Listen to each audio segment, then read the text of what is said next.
इसके बाद next topic है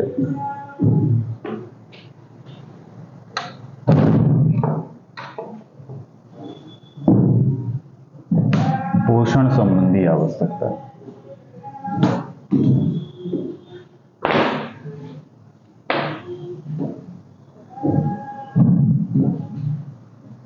कल पोषक तत्वों की बात हो गई थी, आज है पोषण संबंधी आवश्यकता।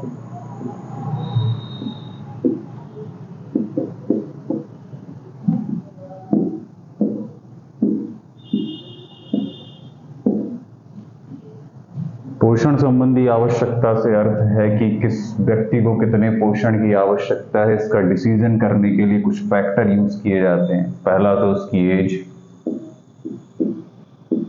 आयु क्या है, दूसरा लिंग क्या है, उसका स्वास्थ्य किस तरीके का है, और उसकी शारीरिक एक्टिविटी कितनी हो रही है, शारीरिक क्रिया। इन सारी चीजों पर डिपेंड करता है कि कोई भी पर्सन जो है उसकी पोषण संबंधी आवश्यकता को डिसाइड करने के लिए कौन कौन से फैक्टर को चेक किया जाएगा। तो ये सभी फैक्टर हैं जिनको देख के हम ये डिसाइड करेंगे कि किस व्यक्ति को कितने पोषण की आवश्यकता है। पहली बात तो देखी जाएगी कि उसकी आयु क्या है। आयु एक बहुत इंपॉर्टेंट फैक्टर है। दूसरी बात है कि वो किस लिंग का है, स्त्री पुरुष। फिर स्वास्थ्य की बात करी जाएगी कि उसका स्वास्थ्य कैसा है, वो किसी डिसीज से ग्रसित तो नहीं है। अगर कोई डिसीज उसके अंदर है तो फिर उसके स्वास्थ्य के अनुसार उसकी डाइट को डिसाइड किया जाएगा। शारीरिक क्रिया एक इंपॉर्टेंट फैक्टर है। अगर वो बहुत ज़्यादा फिजिकल एक्टिविटी करता है तो उसकी जो कैलोरीज की रिक्वायरमेंट है वो भी ज़्यादा हो जाएगी। तो कैलोरीज की रिक्वायरमेंट किस चीज पर डिपेंड करेगी, उसकी फिजिकल एक्टिविटी पर भी डिपेंड करेगी। एक कोई व्यक्ति है जो पूरे दिन कोई विशेष कार्य नहीं करता है तो फिर उसको उस रेट की कैलोरीज की आवश्यकता नहीं है जो किसी एक ऐसे पर्सन को रिक्वायर्ड है जो कि कोई फिजिकल एक्टिविटी करता है, कोई स्पोर्ट एक्टिविटी में है। तो ये सारे फैक्टर हैं जिन पर डिपेंड करता है कि किसी भी व्यक्ति को पोषण संबंधी आवश्यकता देखने के लिए हमें ये सारी चीजें देखनी पड़ेंगी। नेक्स्ट बात है कि जब हम बात करेंगे तो 1 वर्ष से 20 वर्ष, ये एक ऐसा टाइम पीरियड है जिस वक्त व्यक्ति के शरीर का मुख्य रूप से विकास हो रहा होता है। 1 वर्ष से 20 वर्ष, क्योंकि इस वक्त एक तो विकास भी हो रहा है शरीर का। फिर चलें तो अगर प्यूबर्टी की एज स्टार्ट हो जाती है 10 से 11 से 13 ईयर से, तो ये 20 साल तक कंप्लीट डेवलपमेंट बॉडी का होता है, 1 साल से लेके 20 साल तक। तो इसमें बहुत आवश्यकता है कि जो पोषण है उसकी किसी भी प्रकार से कमी ना रह जाए। पोषण की अत्यधिक आवश्यकता इस एज के दौरान रहती है।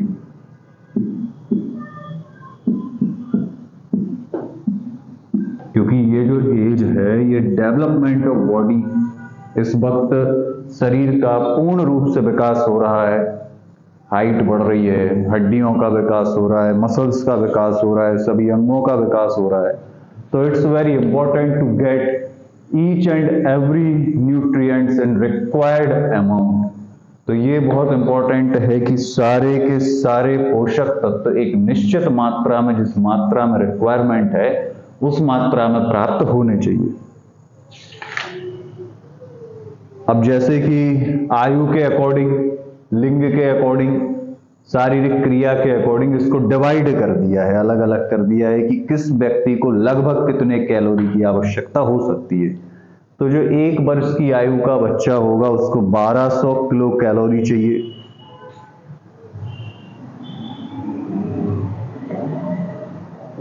1 वर्ष की आयु का बच्चा, उसको कितनी किलो कैलोरी चाहिए? 1200 किलो कैलोरी। सेकंड, जो 5 वर्ष की आयु का है उसको लगभग 1600 किलो कैलोरी चाहिए।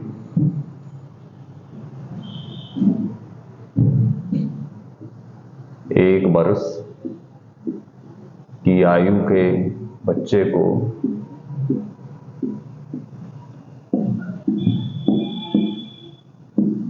कितना चाहिए? 1200 किलो कैलोरी।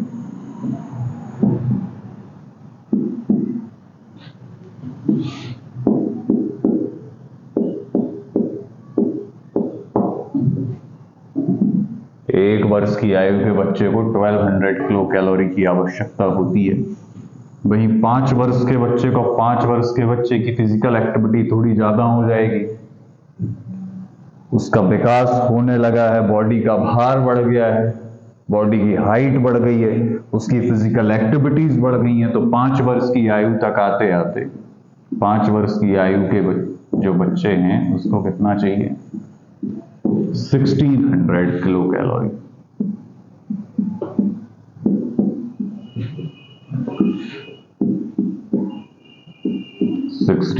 किलो कैलोरी की आवश्यकता उसको पड़ेगी।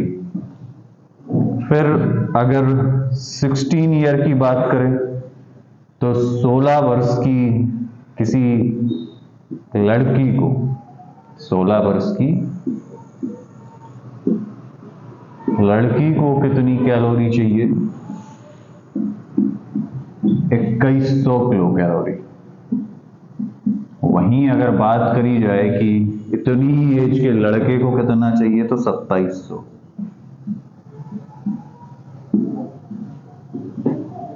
16 वर्ष की लड़की को 2100 किलो कैलोरी, 16 वर्ष के लड़के को कितना चाहिए?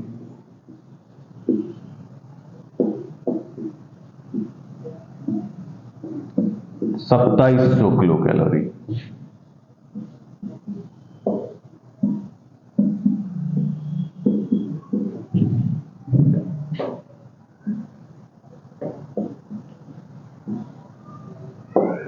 ये नीड है, रिक्वायरमेंट है कैलोरी की, कि किसको कितनी कैलोरी की आवश्यकता है। अब फिर और भी फैक्टर डिपेंड करते हैं, गांव और शहर का फैक्टर भी डिपेंड करने लगता है कि गांव में रहने वाले व्यक्तियों की जो कैलोरी रिक्वायरमेंट है वो अलग है, शहर में रहने वाले लोगों की कैलोरी रिक्वायरमेंट अलग है, क्योंकि उनकी फिजिकल एक्टिविटी में डिफरेंस आ जाता है। तो कई चीजों को देखकर, एज, उनका स्वास्थ्य, उनका रहने का जगह, उनका काम करना, फिजिकल एक्टिविटीज, सबको देख के ये निर्धारित किया जाता है कि उसको, उस व्यक्ति को कितने किलो कैलोरी ऊर्जा की आवश्यकता है। अब अगर ये तो बात हो गई कि हाँ इतना किलो कैलोरी नीड है, ये अभी हमने पढ़ा कि इतना प्रोटीन होना चाहिए, जो हमने कल पिरामिड पढ़ा था कि इतने प्रोटीन की रिक्वायरमेंट होनी चाहिए, इतना ये अनाज अधिक मात्रा में मिलना चाहिए, वसा कार्बोहाइड्रेट इतनी मात्रा में होना चाहिए, सबकी मात्रा कल पिरामिड के द्वारा देखी गई थी। तो अब अगर किसी पर्टिकुलर व्यक्ति को वो सारी चीज नहीं मिल पाती है, कुछ कारणवश, या तो वो सारी चीजें उसके पास उपलब्ध नहीं है, वो सारे पोषक तत्व वो नहीं ले पा रहा है कुछ भी कारण से, तो अगर इन पोषक तत्वों की कमी हो जाएगी तो फिर कुछ रोग व्यक्ति के अंदर डेवलप होने लगते हैं, कुछ डिसीज डेवलप होने लगती हैं। उनको हम कहेंगे, मतलब किस टॉपिक के अंडर पढ़ेंगे? पोषण संबंधी कमी।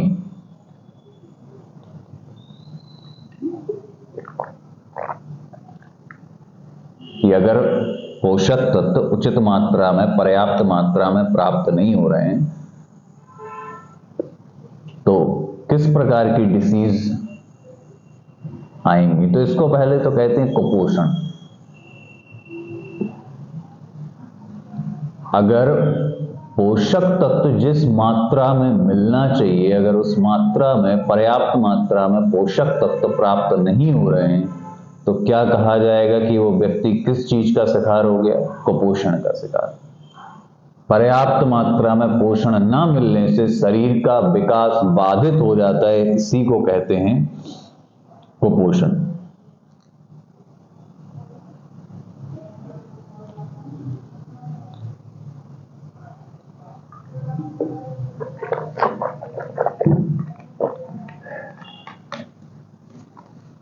अब अलग अलग चीजों की कमी से अलग अलग डिसीज डेवलप होती हैं। प्रोटीन की कमी से अलग, विटामिन्स की कमी से अलग डिसीज होती हैं, फैट्स की कमी से अलग डिसीज आती हैं। ये सभी अलग अलग पोषक तत्वों की कमी से अलग अलग डिसीज होती हैं। मेनली अगर कुपोषण की डेफिनेशन की बात करें तो कुपोषण की डेफिनेशन होती है उचित मात्रा में पोषण न मिलने पर शरीर का जो विकास है वो बाधित हो जाता है, कई प्रकार के रोग बॉडी में आ जाते हैं, इसी अवस्था को कुपोषण कहा जाता है।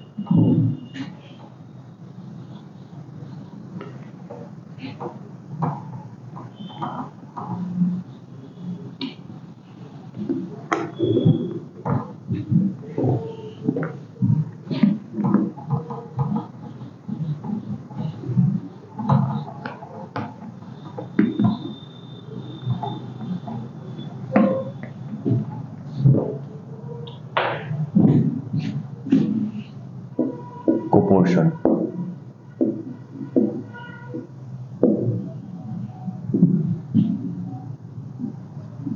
उचित मात्रा में या पर्याप्त मात्रा में, उचित मात्रा में पोषण आहार न मिलने पर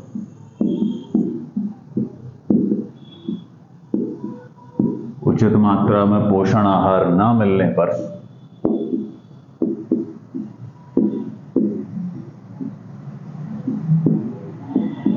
शरीर का विकास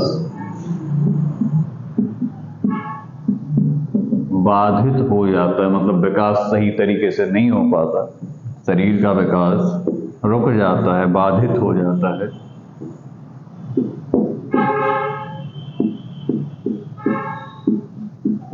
एवं शरीर के अंदर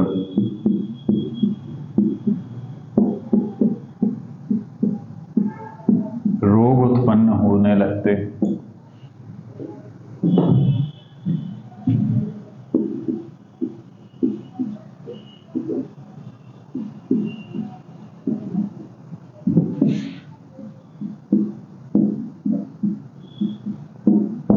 प्रतिरक्षा प्रणाली कमजोर पड़ जाती है।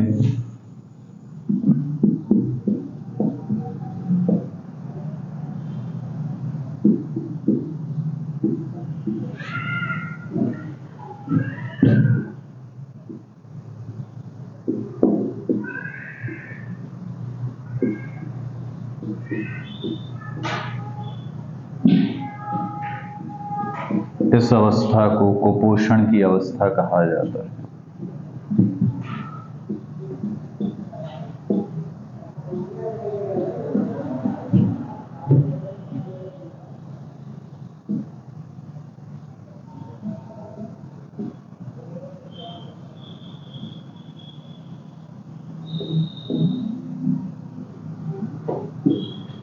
ऐसी अवस्था जब शरीर को उचित मात्रा में, पर्याप्त मात्रा में पोषण आहार नहीं मिलता है, तो इस अवस्था की स्थिति में पहली बात तो शरीर का विकास सही तरीके से नहीं हो पाता, शरीर का विकास बाधित हो जाता है। दूसरी बात, कई प्रकार के रोग शरीर के अंदर उत्पन्न होने लगते हैं एवं शरीर की प्रतिरक्षा प्रणाली कमजोर पड़ जाती है। इस अवस्था को क्या कहा जाता है? कुपोषण।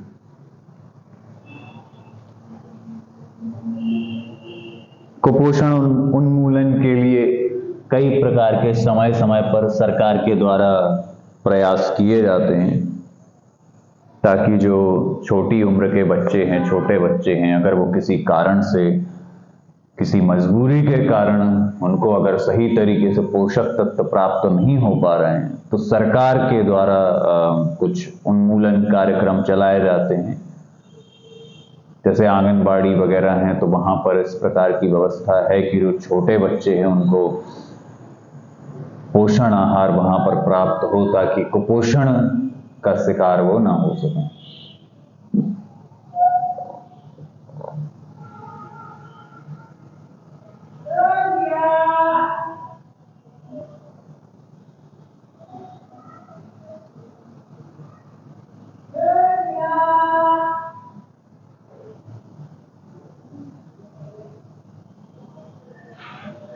अब बात करेंगे कि जो छोटे बच्चे होते हैं उनमें शुरुआत से ही अगर उन्हें प्रोटीन और ऊर्जा वाले पदार्थ ना मिले तो उनमें दो प्रमुख रूप से बीमारियां हो जाती हैं। एक क्वासियोरकॉर और एक मैरास्मस। दो प्रकार की डिसीज हो जाती है। किसकी कमी से? प्रोटीन की कमी से। प्रोटीन अगर सही तरीके से ना मिले तो छोटे बच्चों में दो प्रकार की डिसीज डेवलप हो जाती हैं जिससे उनका शरीर का विकास अच्छे से नहीं हो पाता। दूसरी बात, वो बहुत दुबले पतले रह जाते हैं, उनका मानसिक विकास भी अच्छे तरीके से नहीं हो पाता।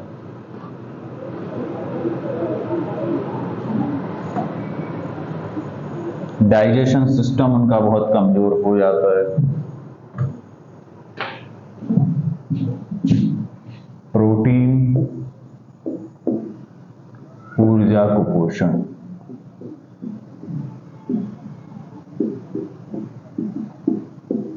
तो अगर प्रोटीन की कमी किसी के अंदर, किसी छोटे बच्चे जो होते हैं बहुत छोटे छोटे, उनके अंदर अगर प्रोटीन की कमी हो जाए तो उनमें दो प्रकार की डिसीज डेवलप हो जाती है।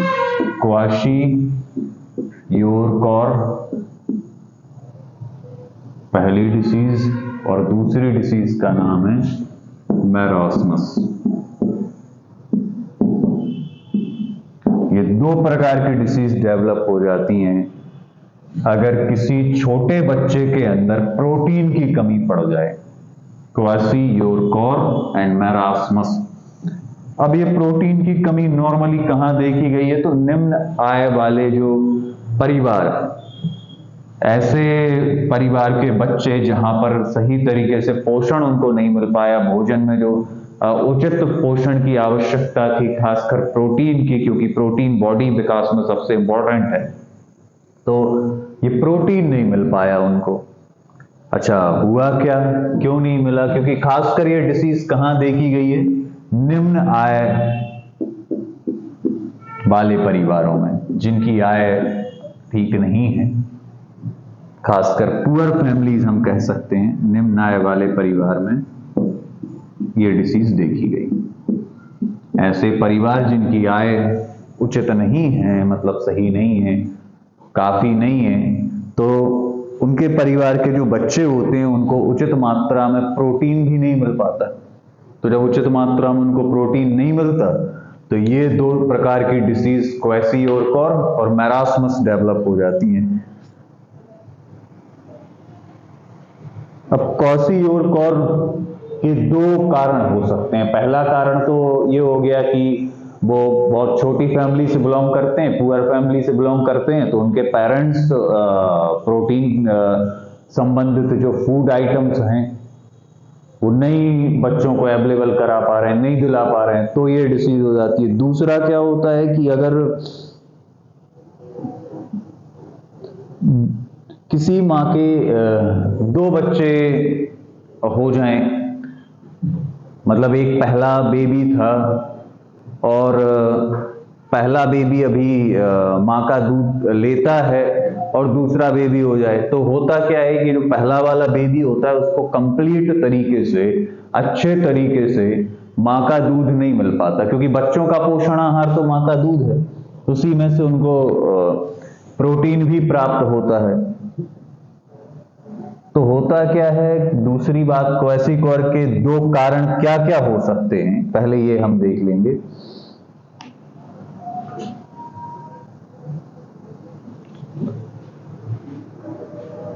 ये दोनों डिसीज हमें देखना है, इन दोनों डिसीज के कारण और इन दोनों डिसीज के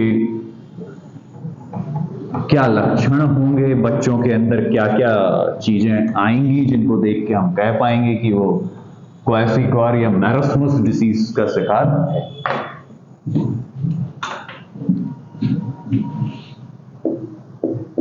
क्वेसियोर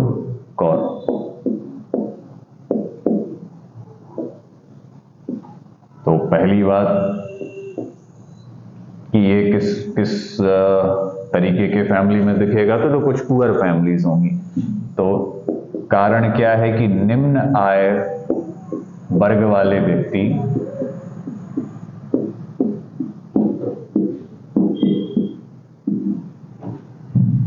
उचित मात्रा में, पर्याप्त मात्रा में बच्चों को प्रोटीन नहीं दे पाते।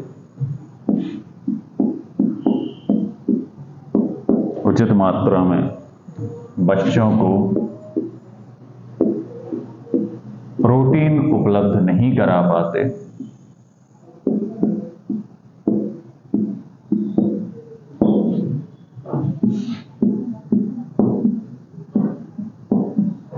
पहली बात। सेकंड रीजन क्या हो जाएगा? तो सेकंड रीजन है कि मां का पर्याप्त दूध ना मिलना, मां का दूध ना मिल पाना पर्याप्त तरीके, सब कुछ भी कारण हो सकते हैं।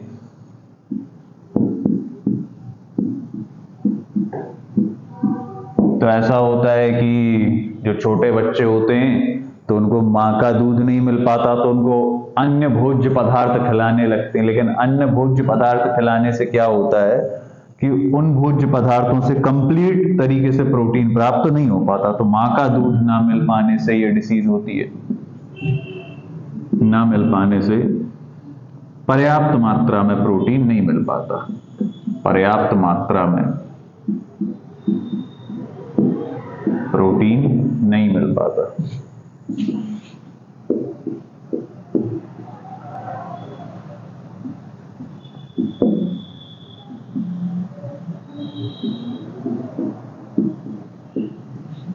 तो ये दो कारण हो सकते हैं, या तो उनकी आय कम है तो प्रोटीन नहीं मिल पा रहा है, दूसरी बात मां का दूध सही तरीके से नहीं मिल पाया तो प्रोटीन की कमी हो जाती है। अच्छा, ये नॉर्मली ये डिसीज किस एज के बच्चे में देखी गई? तो 1 से 3 वर्ष तक के बच्चों में ये डिसीज हो जाती है। 1 से 3 वर्ष तक की आयु जब बच्चों की होती है तब ये डिसीज उनके अंदर डेवलप होती है।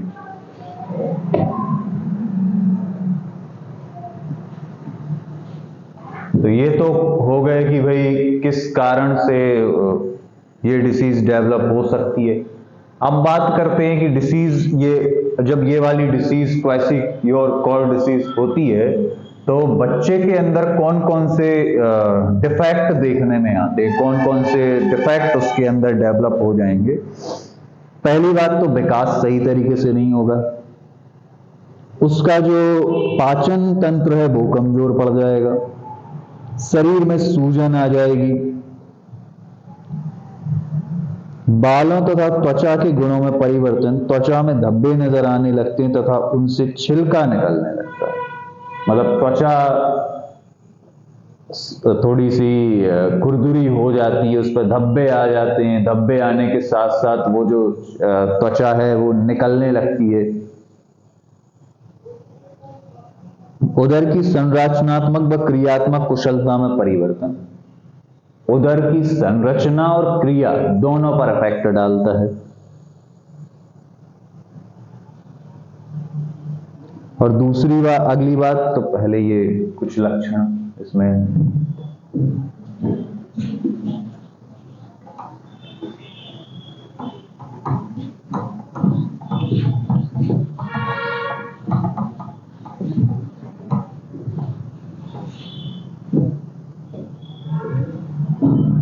लक्षण या defect that develop in kwashiorkor disease.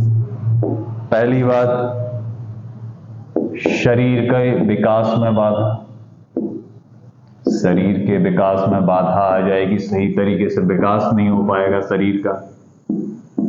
Second,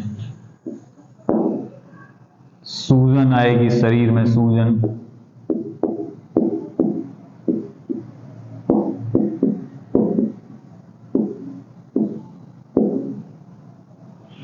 third point, त्वचा पर धब्बे, और वो धब्बे कुछ समय बाद उनमें से छिलके निकलने लगेंगे, तो त्वचा पर धब्बे एवं छिलके निकलना।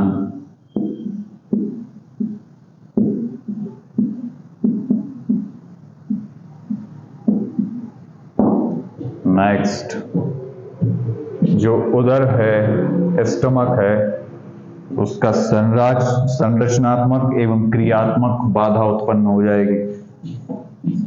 उदर का संरचनात्मक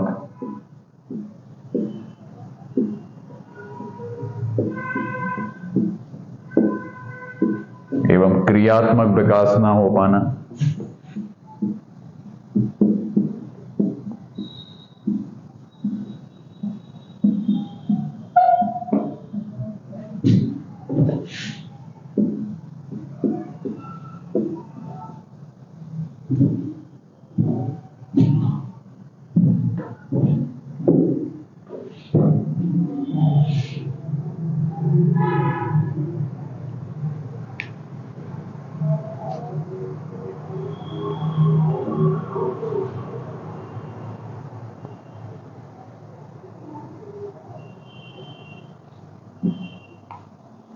फर्स्ट पॉइंट क्या है कि शरीर के विकास में बाधा। पहली बात तो क्या है कि शरीर का सही तरीके से विकास नहीं हो पाता, शरीर का सही तरीके से विकास नहीं हो पाता है। पहली बात तो इसमें यह है कि जो शरीर है उसका सही तरीके से विकास नहीं हो पाएगा।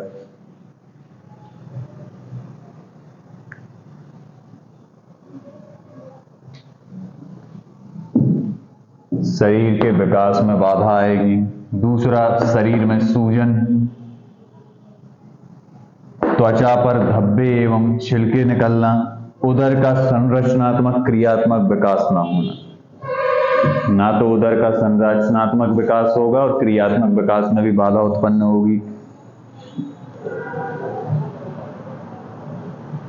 नेक्स्ट है कि क्वेसीऑर्कॉड से पीड़ित बच्चों में इलेक्ट्रोलाइट असंतुलन तथा अरक्तता भी आ जाती है। अगला पॉइंट क्या है कि इलेक्ट्रोलाइट असंतुलन, इलेक्ट्रोलाइट का जो बैलेंस होना चाहिए वो असंतुलित हो जाएगा और अरक्तता के लक्षण भी दिखेंगे। पाचन तंत्र कमजोर पड़ जाएगा।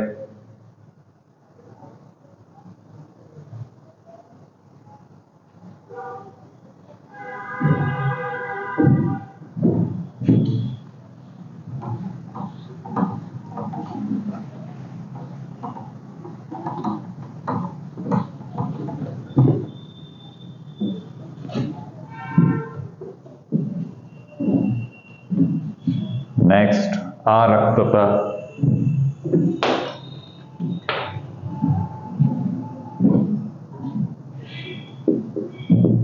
अरक्तता, एनीमिया, खून की कमी जिसको कहते हैं, हीमोग्लोबिन कम हो जाता है।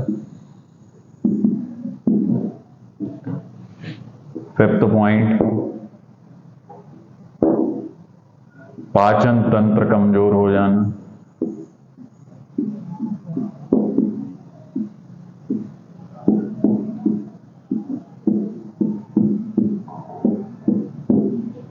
सिक्स्थ पॉइंट, इलेक्ट्रोलाइट असंतुलन।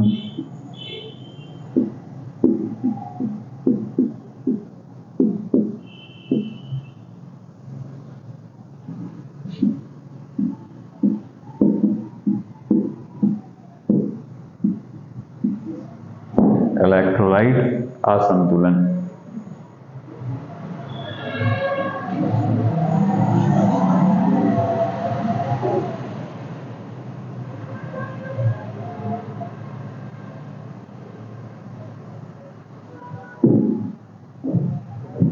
ये सारी प्रॉब्लम भी आ जाएंगी। आरक्तता, खून की कमी हो जाएगी, पाचन तंत्र कमजोर हो जाएगा, इलेक्ट्रोलाइट असंतुलन मतलब इलेक्ट्रोलाइट का बैलेंस डिस्टर्ब हो जाएगा।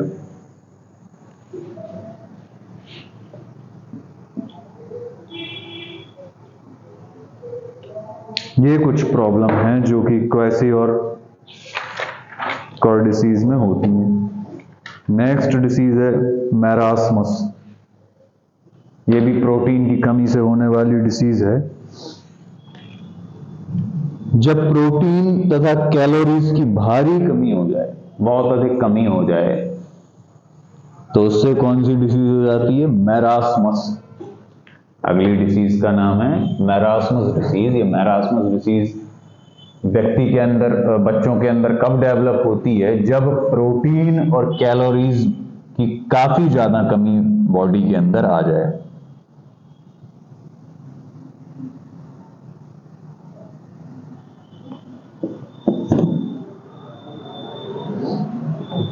लक्षण, शरीर के भार में कमी, मतलब बॉडी बहुत दुबली पतली हो जाती है।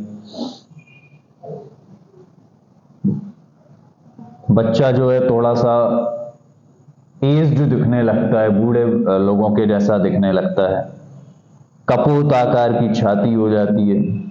शरीर का तापमान असामान्य रहता है और बच्चे को अतिसार भी हो सकता है। Marasmus disease.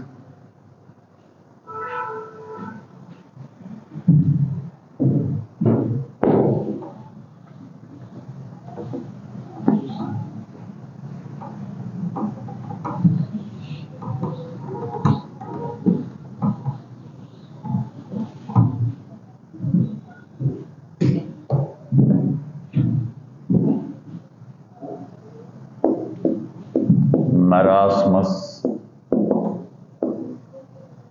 ये छोटे बच्चों में ये भी डेवलप होता है। कि कब डेवलप होता है? जब प्रोटीन एवं कैलोरीज की भारी मात्रा में कमी आ जाए, मतलब इनकी बहुत अधिक कमी जब हो जाए, प्रोटीन एवं कैलोरीज की बहुत अधिक कमी होने पर।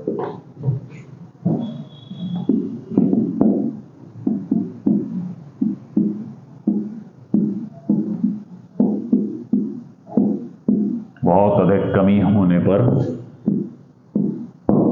बच्चे में मैरास्मस डिसीज डेवलप हो जाती है। मैरास्मस डिसीज कब होगी? जब किस चीज की कमी होगी? प्रोटीन और कैलोरीज। लक्षण क्या देखने में आएंगे?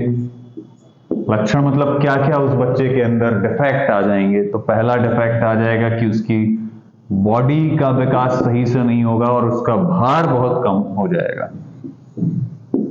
भार कम एवं भार का ना बढ़ना।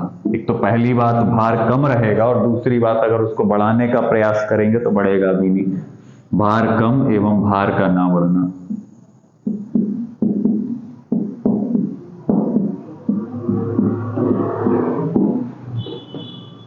नेक्स्ट, सेकंड पॉइंट, उसका जो बॉडी का तापमान है वो असामान्य रहेगा। तापमान असामान्य हो जाता है। जो 37 डिग्री रहना चाहिए वो कुछ असामान्य रहेगा, उससे नॉर्मल टेम्परेचर नहीं रहेगा। थर्ड पॉइंट, अतिसार की समस्या हो जाएगी। डायरिया वाली प्रॉब्लम होगी। कपोत आकार की छाती हो जाएगी।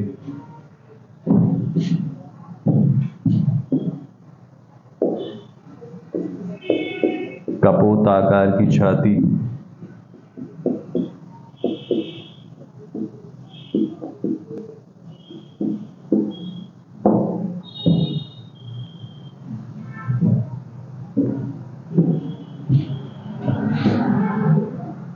फिर बच्चा एज्ड दिखेगा, बच्चा बूढ़े व्यक्ति के समान दिखने लगेगा।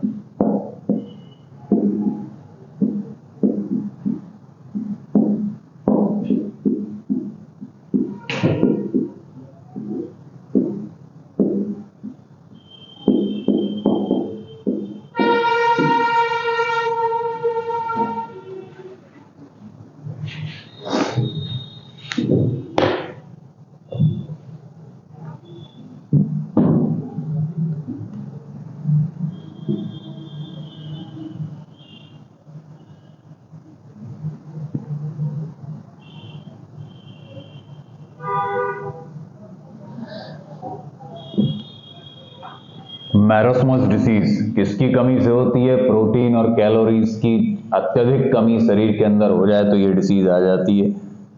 इस डिसीज के आने के बाद क्या लक्षण बच्चों के अंदर नोटिस किए जाएंगे, कौन कौन से डिफेक्ट उनके अंदर देखे जाएंगे? तो पहला डिफेक्ट है उनके भार में बहुत कमी आ जाएगी, बहुत दुबले पतले हो जाएंगे। दूसरी बात, उनका भार भी इंक्रीज नहीं होगा, बढ़ेगा नहीं। वजन उनकी उम्र के अकॉर्डिंग उनका जो वेट होना चाहिए वो नहीं रहेगा। तापमान असामान्य हो जाएगा। जो 37 डिग्री का जो तापमान रहता है वो तापमान नहीं रहेगा, कम रहेगा। अतिसार, डायरिया वाली प्रॉब्लम रहेगी बच्चों को। तो उनकी जो छाती का आकार है वो कपोत जैसा हो जाएगा, कपोत आकार की छाती। और बच्चा बूढ़े व्यक्ति के समान दिखेगा, थोड़ा सा एज्ड नजर आएगा। ये कुछ प्रॉब्लम है जो मैरस्मस डिसीज के दौरान देखी जाती हैं।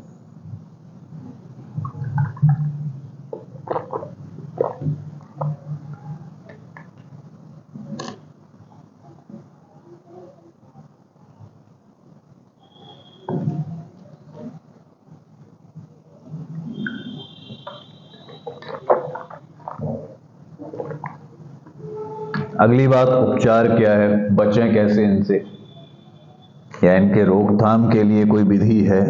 तो रोकथाम के लिए विधि क्या है कि ये नॉर्मली जो डिसीज है ये ऐसे बच्चों में नोटिस की जाती है जो कि आर्थिक एवं सामाजिक रूप से कमजोर है। ऐसे व्यक्तियों के अंदर इसको नोटिस, ऐसे व्यक्तियों के बच्चों के अंदर इसको नोटिस किया जाता है जो सामाजिक रूप से एवं आर्थिक रूप से स्ट्रॉन्ग नहीं है, कमजोर फैमिली से बिलोंग करते हैं। तो बचने के लिए क्या करना चाहिए, कैसे इनका रोकथाम किया जाए? तो रोकथाम करने के लिए जो निम्न आय वर्ग वाले लोग हैं जो अपने बच्चों को उचित आहार नहीं दे पा रहे हैं, तो कुछ तो सरकार के द्वारा कदम उठाए जा सकते हैं। और सेकंड क्या किया जा सकता है कि इन बच्चों को, जो छोटे बच्चे हैं, उनको शुरुआत से ही उनके प्रोटीन, उनके फूड में प्रोटीन, कार्बोहाइड्रेट और वसा, ये 3 इंक्लूड करके देना चाहिए। सोयाबीन, मूंगफली, दूध, चना, ये सभी चीजें इसमें काम कर सकती हैं। इनको देना चाहिए बच्चों को ताकि उनको प्रोटीन, कार्बोहाइड्रेट ये सब मिल सके।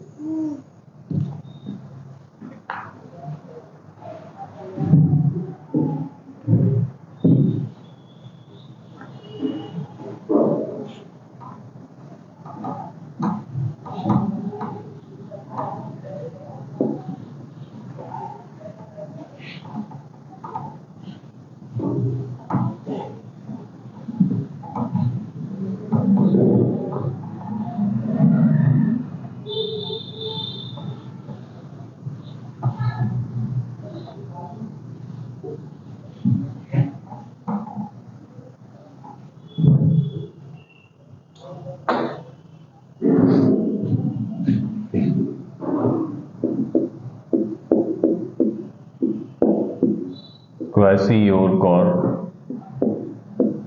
एवं मैरस्मस डिसीज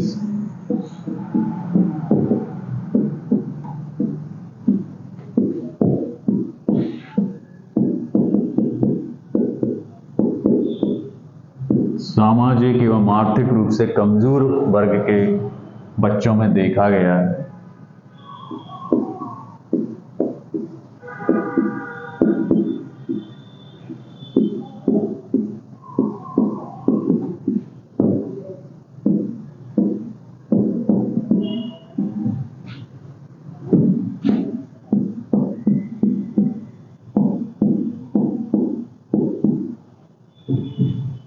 कमजोर वर्ग के बच्चों में देखा गया है।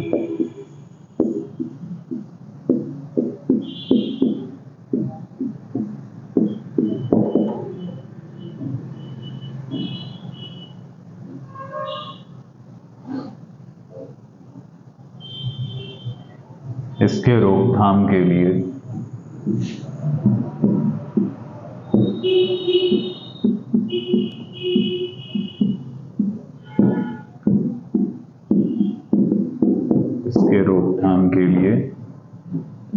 क्या करना होगा? बच्चों को प्रोटीन, वसा एवं कार्बोहाइड्रेट युक्त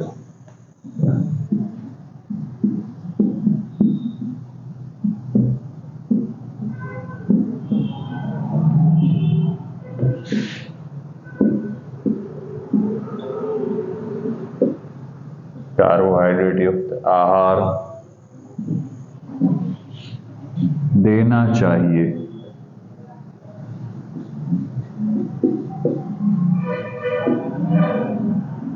मुख्य रूप से क्या दे सकते हैं? सोयाबीन,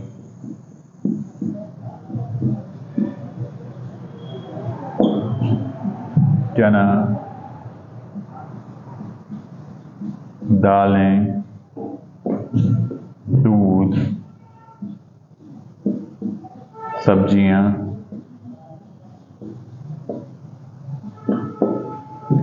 तो इसमें है क्या कि हमें इसके रोकथाम के लिए क्या करना चाहिए? तो ये पहली बात तो पुअर फैमिली के बच्चों में देखा जाता है, तो इसके रोकथाम के लिए जरूरी है कि बच्चों को प्रोटीन उचित मात्रा में दिया जाए। तो प्रोटीन उचित मात्रा में प्रोवाइड किया जाए, वसा प्रोवाइड किया जाए, कार्बोहाइड्रेट उनके भोजन में उनको मिले। मतलब आहार के द्वारा इस डिसीज को रोका जा सकता है। ये दोनों डिसीज उचित आहार, बैलेंस डाइट, संतुलित आहार के प्रयोग से रोकी जा सकती हैं।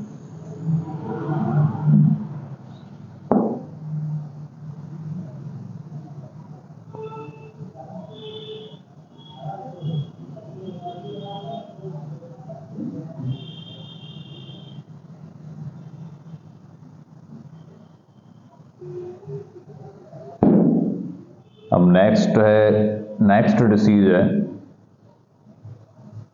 एनीमिया, अरक्तता।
अरक्तता,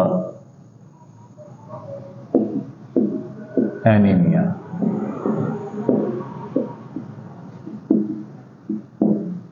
इसका मतलब क्या है? आरक्तता मीन्स जब हीमोग्लोबिन की कमी हो जाए।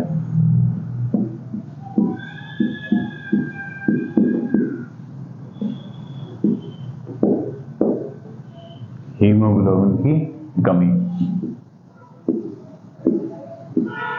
मतलब लाल रक्त कोशिकाओं के निर्माण में जो बाधा उत्पन्न होती है, उनका सही तरीके से निर्माण नहीं हो पाता, उनकी संख्या कम हो जाती है।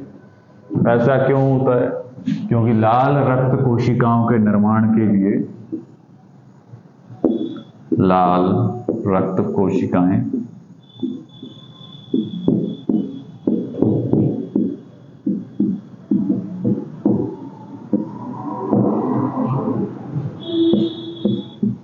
लाल रक्त कोशिकाओं के निर्माण के लिए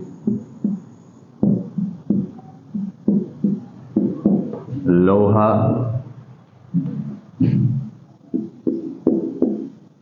लौह तत्व, विटामिन B12,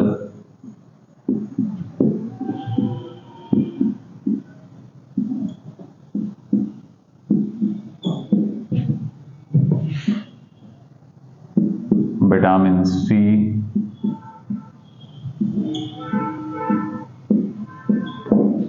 फॉलिक एसिड,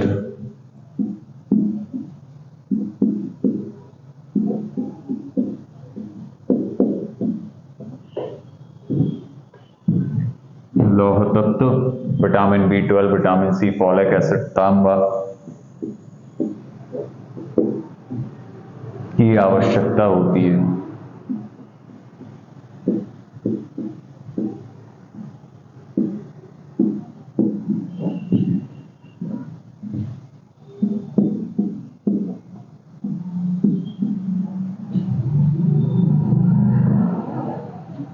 आरक्तता एक डिसीज है और आरक्तता डिसीज में क्या होता है? रक्त में हीमोग्लोबिन की कमी हो जाती है। जब रक्त के अंदर हीमोग्लोबिन की कमी हो जाए, किस अंश की कमी हो जाए?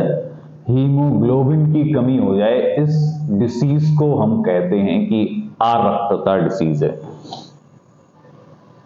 और आरक्तता डिसीज कब होती है? आरक्तता डिसीज होती है जब ये कुछ तत्व जो लिखे हैं, जैसे लौह तत्व,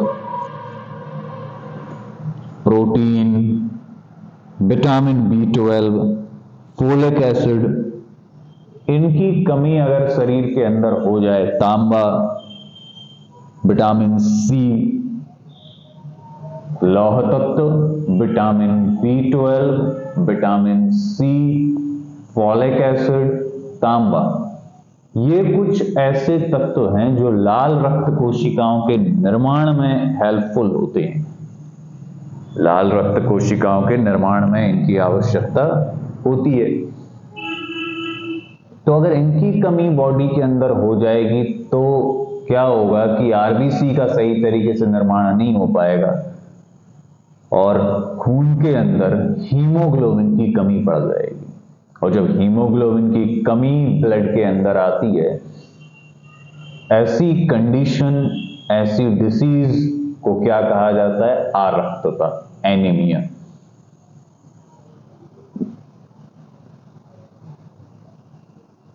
कारण क्या है? तो कारण तो पहली बात यही है कि इनकी कमी पड़ जाती है। ये जो मुख्य तत्व हैं, या तो इनकी कमी हो जाए, खासकर जो महिलाओं में जब प्रेगनेंसी का टाइम होता है, उस वक्त आयरन की कमी से आरक्तता उनके अंदर आती है। लोहे वाली आरक्तता जो है वो विशेष रूप से महिलाओं में कब देखी गई है? उनके जनन वर्षों के दौरान, during the time of pregnancy. छोटे बच्चों में आरक्तता रहती है क्योंकि दूध पर आधारित आहार में आयरन की कमी होती है। जो छोटे बच्चे, जो महिलाएं हैं, उनमें कौन सी आरक्तता देखी जाती है? तो महिलाओं में आरक्तता नोटिस करी जाती है आयरन की कमी वाली आरक्तता। तो वो कब नोटिस करी जाती है? जब उनका प्रेगनेंसी का टाइम चल रहा है।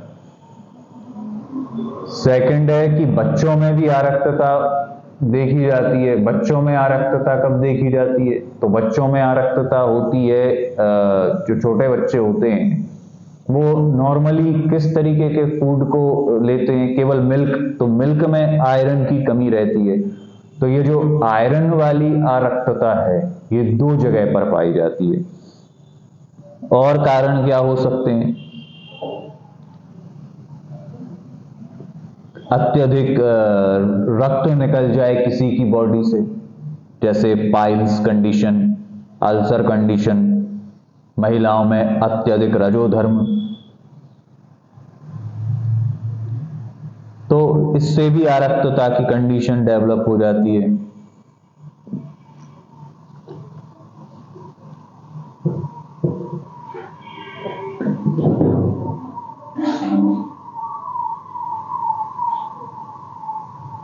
तो आरक्तता ये वाली पहला कारण तो यही है कि इनकी कमी पड़ जाए बॉडी के अंदर, फूड में ये सारे आइटम उपस्थित ना हो।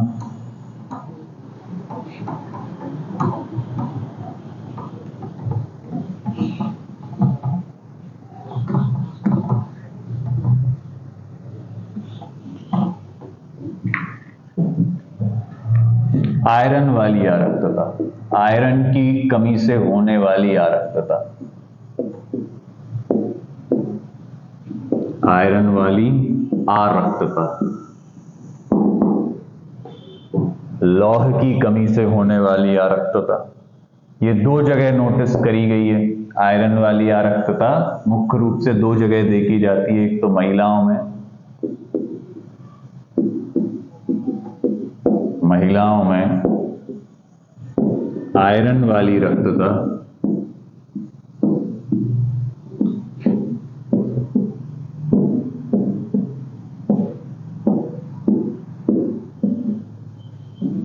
आयरन वाली आरक्तता जनन वर्षों के दौरान होती है।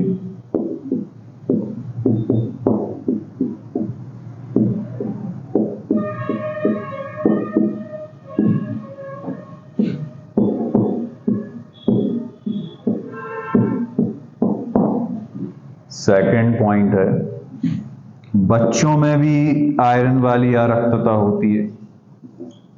बच्चों में आयरन वाली आरक्तता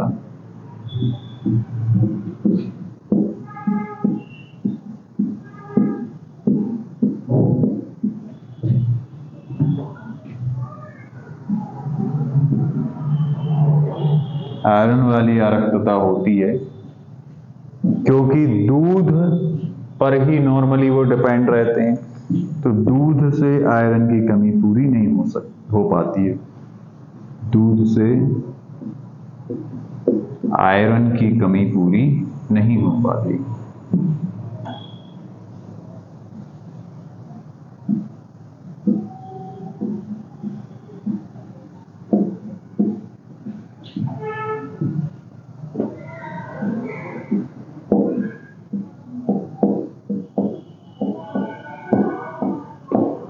दूध से आयरन की कमी पूरी नहीं हो पाती। तो आरक्तता, आयरन की कमी वाली आरक्तता महिलाओं में देखी गई है। महिलाओं में आयरन वाली आरक्तता जनन वर्षों के दौरान, और छोटे बच्चों में भी आयरन वाली आरक्तता हो जाती है। क्यों? क्योंकि दूध जो है उससे आयरन की कमी पूरी नहीं हो पाती।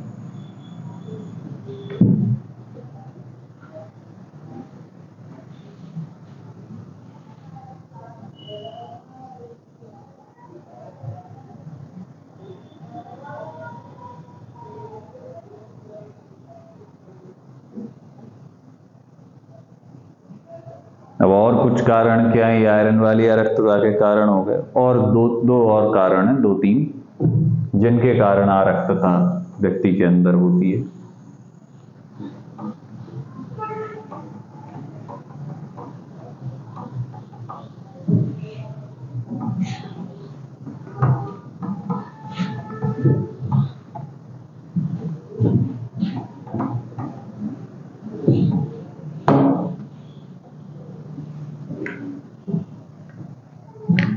जैसे पाइल्स, बवासीर वाली समस्या हो, तो बवासीर वाली समस्या के दौरान भी बॉडी से बहुत ब्लड का लॉस हो जाता है, जिससे अरक्तता आती है।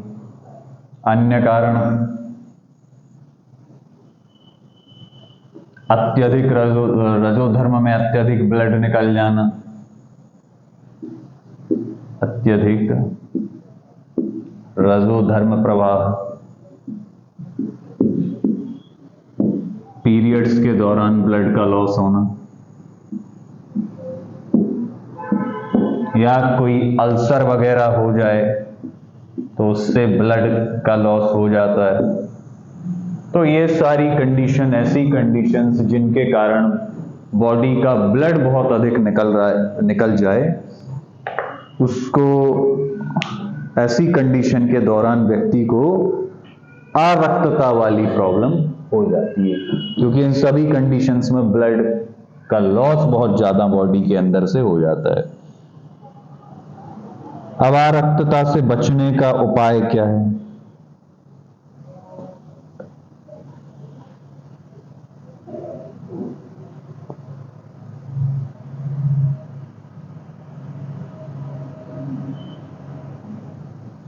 तो आयरन की गोलियां दी जाती हैं, फॉलेट का सेवन कर सकते हैं, आयरन और फॉलेट की गोलियां लेके उनको खा सकते हैं, या विटामिन B12 का इंजेक्शन। और ये तो हो गए आपके मेडिसिनल उपचार। घर पे क्या कर सकते हैं? तो घर पे हरी सब्जियां खाएं, खासकर पालक, मेथी।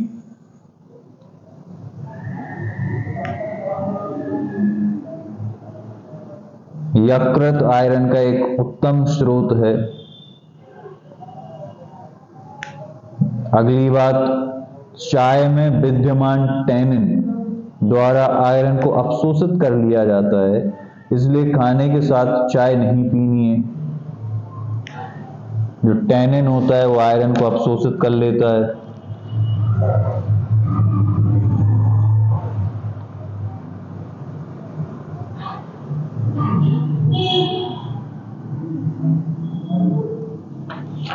नेक्स्ट पॉइंट, अब ये अरक्तता वाली कंडीशन है तो बचने के उपाय भी होंगे, मेडिसिनल उपाय भी हैं, घरेलू उपाय भी हैं।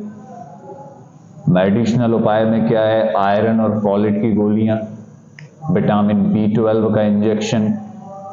घर पे क्या कर सकते हैं? खासकर हरे पत्तेदार सब्जियां जैसे पालक, मेथी, मेथी की भाजी होती है, जो पालक की भाजी होती है, ये सभी।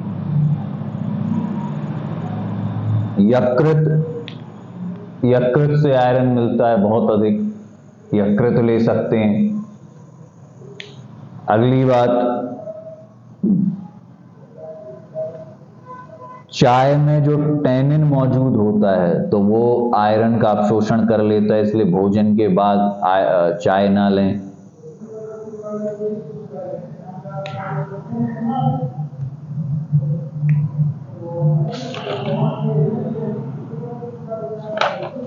अगली बात, जो मांस वगैरह हैं इनसे ज्यादा जल्दी आयरन मिलता है,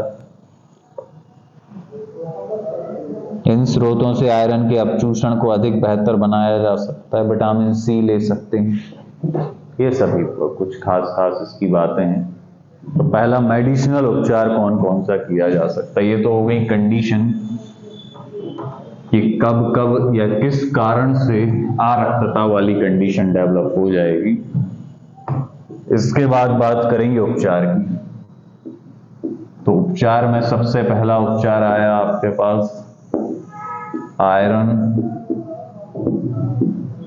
एवं फॉलेट की गोलियां।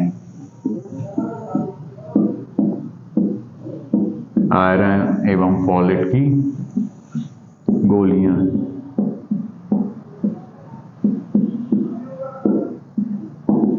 नेक्स्ट, विटामिन B12 का इंजेक्शन, क्योंकि फोलिक एसिड, आयरन और विटामिन B12, ये अगर इन तीनों की कमी हो बॉडी के अंदर तो अरक्तता का सबसे अधिक चांस बनता है।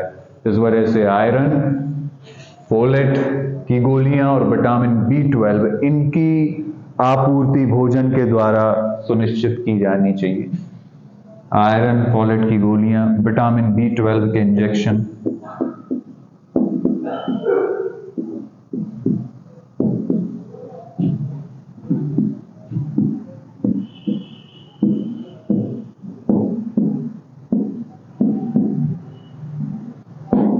अब बात करते हैं कि ये मेडिसिनल उपचार हो गए, भोजन में क्या शामिल करें। तो भोजन में यकृत इसका उत्तम स्रोत है।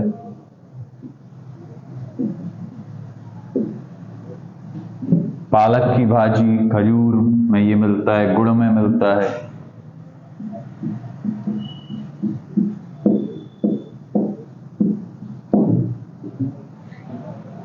फोर्थ पॉइंट, हरी सब्जियां, खासकर भाजी पालक वाली।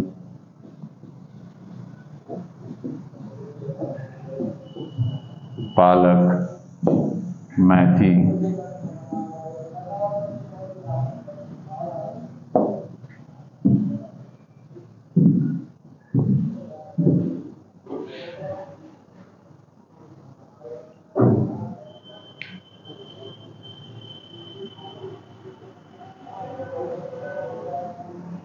मांस में भी मिलता है।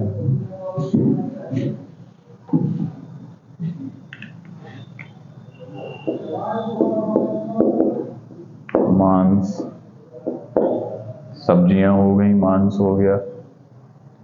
गुड़ में मिलता है आयरन।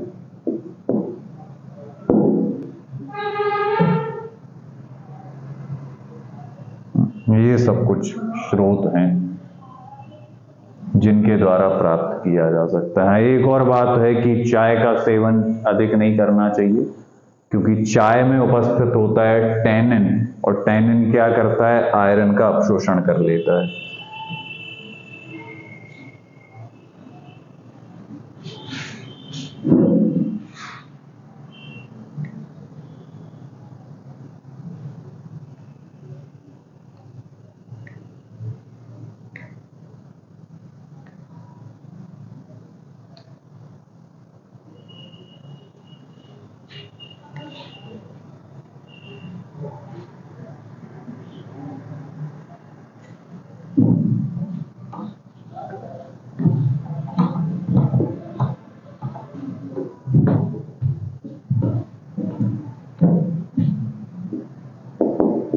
चाय में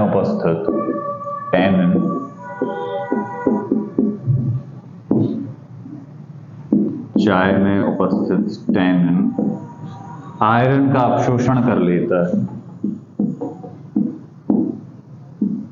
आयरन का अवशोषण कर लेता है।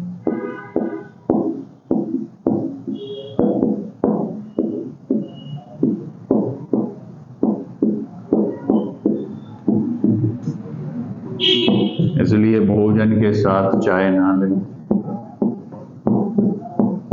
मतलब कुछ समय बाद तक, जस्ट बाद चाय ना लें। इसलिए भोजन के साथ चाय ना लें।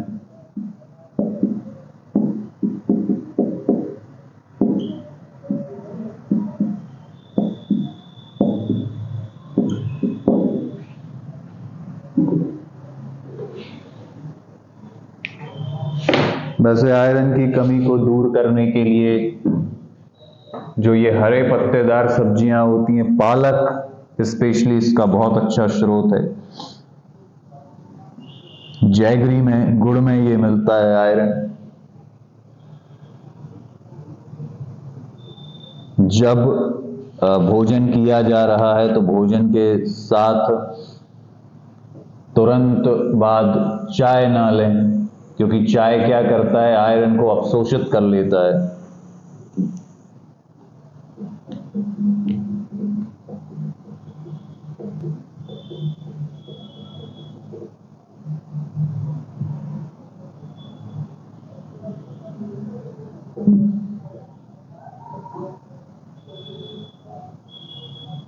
तो इसी के साथ ये चैप्टर भी आपका फिनिश हो गया है। इस चैप्टर में हमने क्या पढ़ा? तो इस चैप्टर में हमने पोषण आहार के बारे में पढ़ा कि कौन कौन से पोषक तत्व शरीर के अंदर आवश्यक होते हैं, उन पोषक तत्वों का कार्य क्या है, वो शरीर के अंदर, बॉडी के अंदर जाके कौन सा कार्य करते हैं,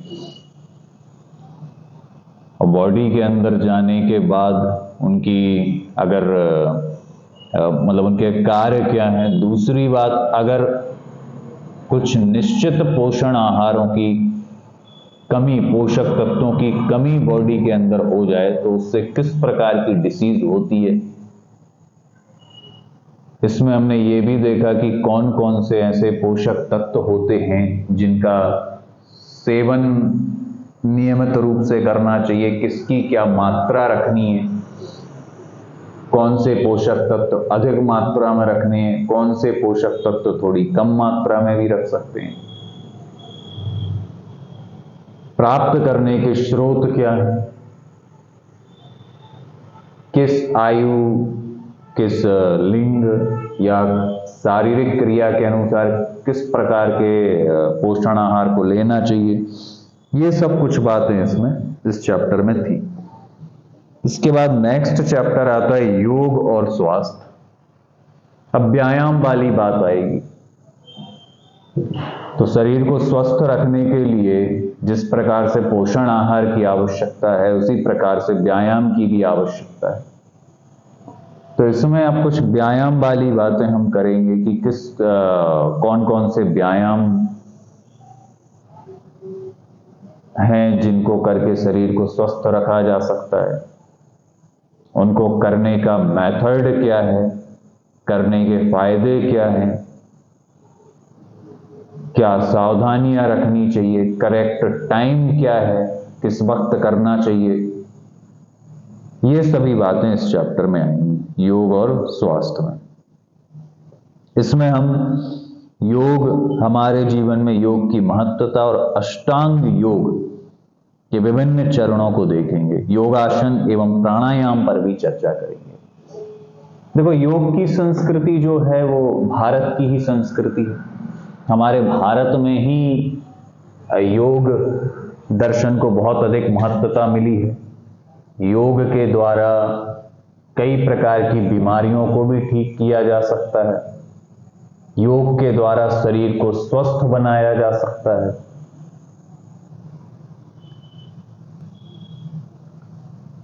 इतना जो ये योग का स्टडी है, ये भारत में इसकी स्टडी बहुत अधिक मिलती है। भारत में योग दर्शन की बातें बहुत अधिक हैं। कई हमारे ऋषि, महर्षि, ज्ञानी, जो तपस्वी थे, योगी जन थे, उन्होंने किस प्रकार से योग करके अपने शरीर को स्वस्थ रखा है, और उसके बाद उन्होंने कुछ बुक्स लिखी। महर्षि पतंजलि का नाम इसमें बहुत प्रमुखता से लिया जाता है। तो योग बहुत विशाल एक स्टडी का टॉपिक है, क्योंकि इसमें केवल शरीर की स्वस्थता तक इसको सीमित नहीं रखा गया है। शरीर की स्वस्थता तो इसमें है ही मुख्य रूप से, लेकिन इसके आगे भी जो हमारे ऋषि मुनि आत्म शांति के लिए, मन को कॉन्सेंट्रेट करने के लिए, मानसिक पावर बढ़ाने के लिए, यहां तक कि जो ऋषि मुनियों के अगर इस बात को देखें तो ईश्वर प्राप्ति का साधन भी जो है वो योग है, जो कि अभी आएगा इसमें, कि ईश्वर प्राप्ति का साधन भी योग है। परम शांति को प्राप्त करना है तो वो योग एक माध्यम है। बहुत सारी डिसीजेस जैसे डिप्रेशन, तो डिप्रेशन जैसी डिसीज को भी, डिप्रेशन जैसी प्रॉब्लम को अगर हटाना है तो इसके लिए प्राणायाम, योग बहुत कारगर सिद्ध हुए। तो ये सारी बातें इसमें इस चैप्टर में आपको आएंगी।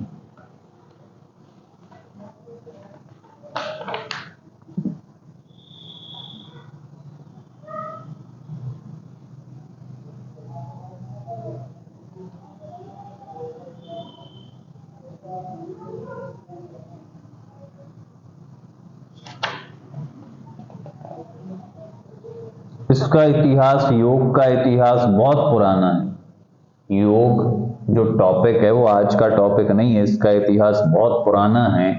यहाँ तक कि कई प्राचीन ग्रंथ, कई स्मृतियां, कई वेद पुराण में भी इनका वर्णन है।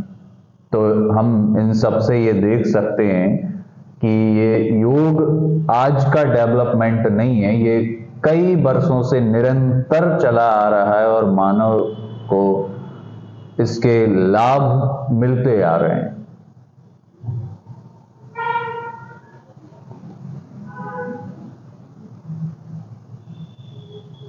योग की अगर एकदम एग्जैक्ट डेफिनेशन की बात करी जाए तो योग की एग्जैक्ट डेफिनेशन है,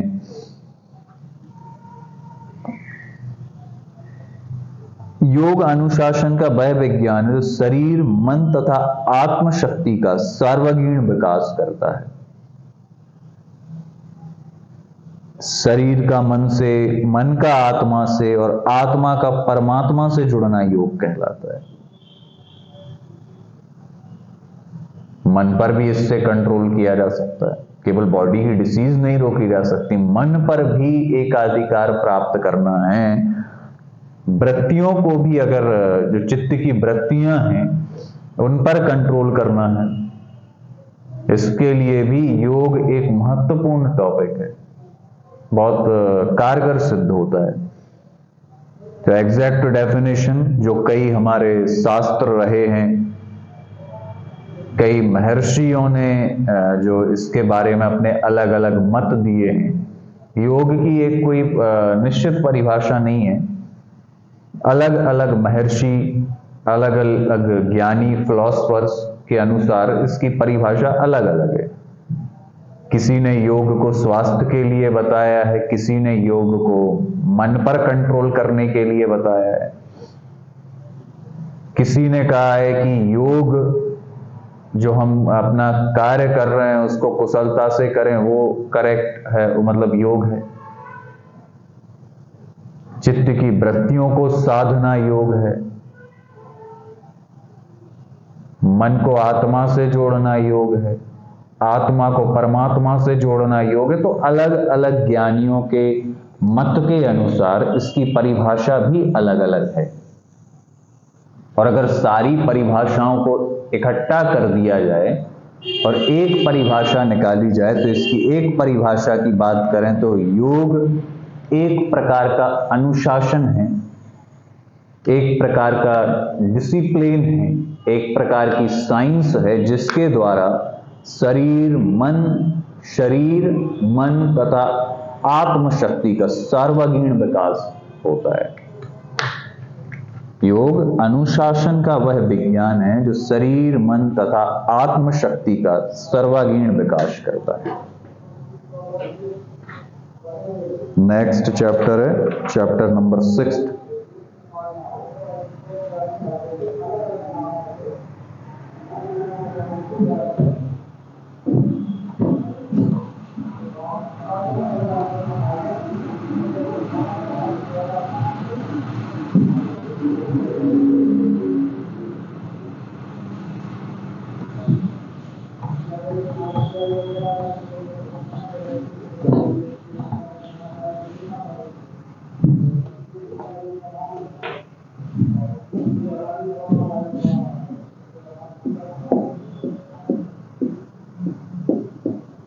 योग एवं स्वास्थ्य। इस चैप्टर में हमें ये पढ़ना है कि जैसे ये योग है, व्यायाम है, इनके लाभ क्या हैं। तो ये शरीर के विकास में मदद करते हैं, शरीर का प्रॉपर डेवलपमेंट करते हैं,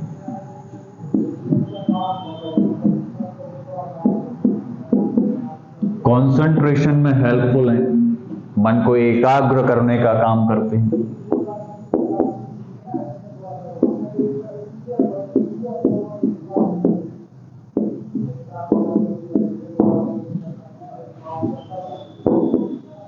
रोगों से मुक्ति,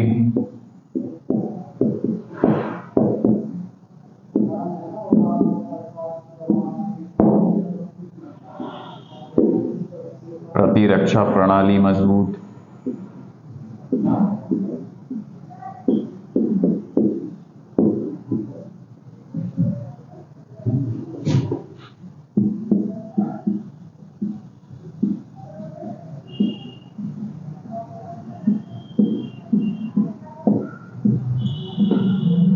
प्रतिरक्षा प्रणाली को मजबूत करते हैं। फिफ्थ पॉइंट,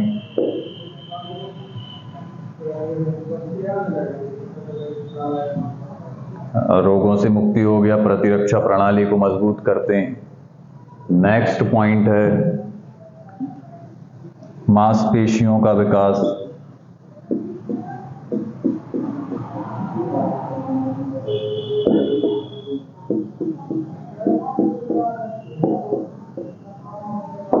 मांसपेशियों का विकास। सिक्स्थ पॉइंट, ब्लड सर्कुलेशन अच्छा करते हैं, ब्लड सर्कुलेशन।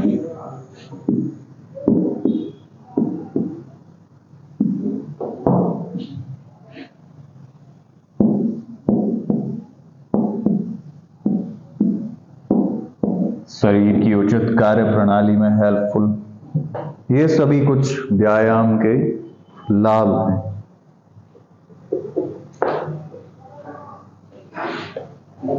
अब व्यायाम की बात करें, योग की बात करें, तो योग की परिभाषा, एक निश्चित परिभाषा इसकी कुछ नहीं है।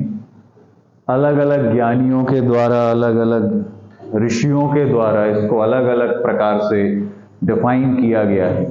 बट एक एग्जैक्ट डेफिनेशन की बात करें तो योग अनुशासन का वह विज्ञान है जो शरीर, मन तथा आत्मशक्ति का सर्वांगीण विकास करता है। योग अनुशासन का वह विज्ञान है जो शरीर, मन, आत्मशक्ति तीनों का सर्वांगीण विकास करता है। सारी डेफिनेशन को कंबाइन करके एक रिजल्ट के फॉर्म में यह डेफिनेशन निकाली गई।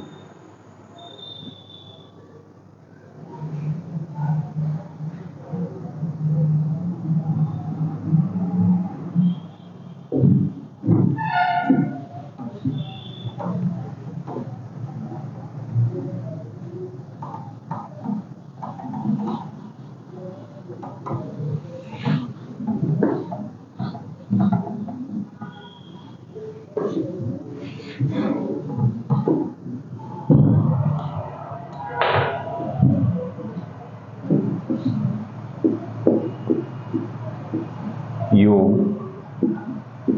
अनुशासन का वह विज्ञान, अनुशासन है, डिसिप्लिन है।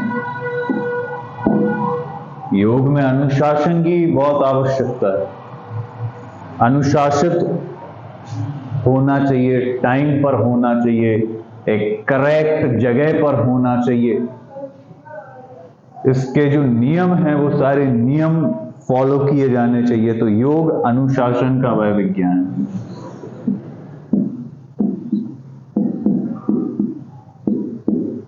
योग अनुशासन का वह विज्ञान है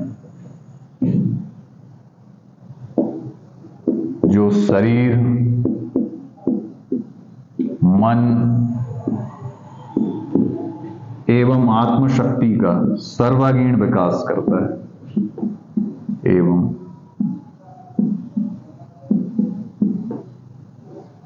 आत्मशक्ति का सर्वांगीण विकास करता है।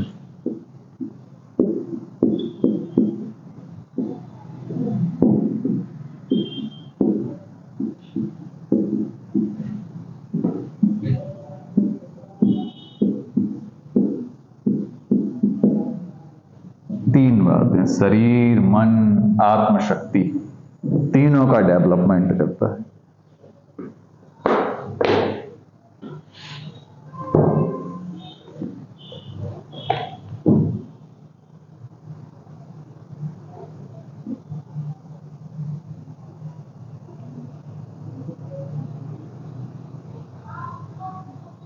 योग बहुत सूक्ष्म विज्ञान है। ये मन और शरीर के बीच सामंजस्य भी स्थापित करता है। ये भौतिक व आध्यात्मिक दोनों तरह के उत्थान को संभव बनाता है। केवल भौतिक डेवलपमेंट नहीं है, इसमें दोनों डेवलपमेंट है। भौतिक डेवलपमेंट तो कराएगा ही, बॉडी भौतिक डेवलपमेंट से मतलब है फिजिकल डेवलपमेंट कराएगा, साथ साथ ये आध्यात्मिक उत्थान के लिए भी आवश्यक है।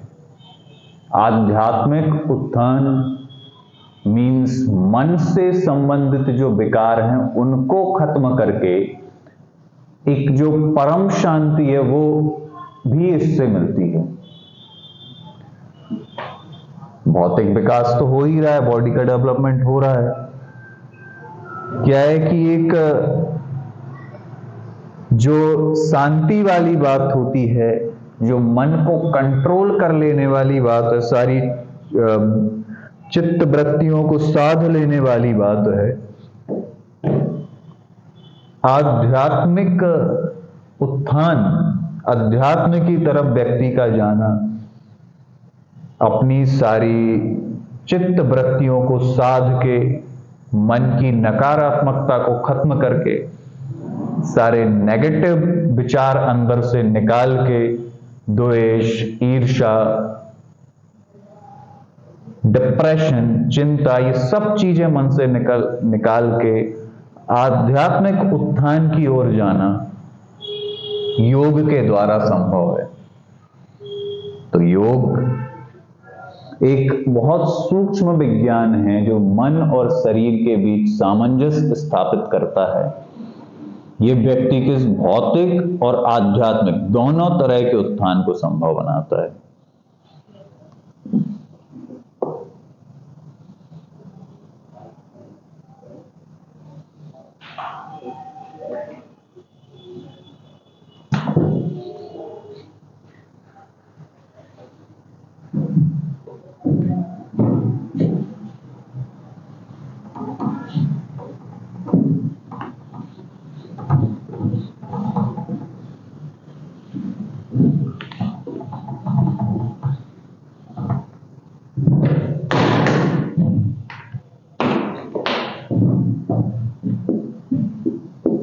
योग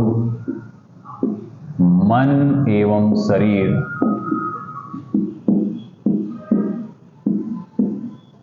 के मध्य सामंजस्य स्थापित करता है।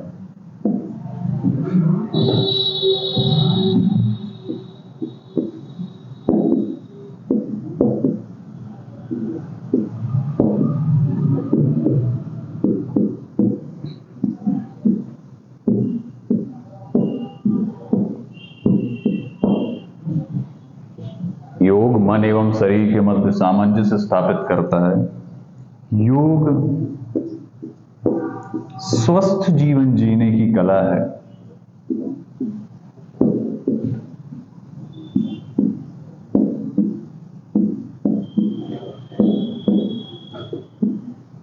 जो व्यक्ति के भौतिक और आध्यात्मिक दोनों प्रकार के उत्थान के लिए आवश्यक है। कला है जो व्यक्ति के भौतिक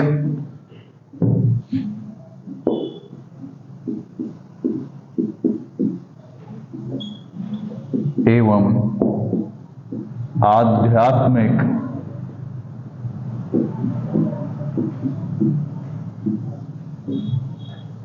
उत्थान के लिए उत्तरदायी है।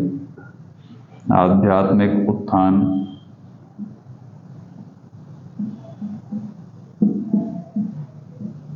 के उद्देश्यों को पूरा कराता है या आध्यात्मिक उत्थान के लिए आवश्यक है।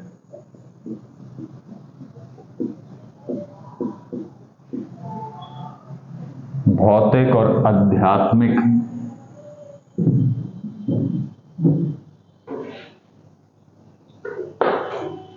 अलग अलग ज्ञानियों के द्वारा इसकी अलग अलग परिभाषाएं दी गई हैं।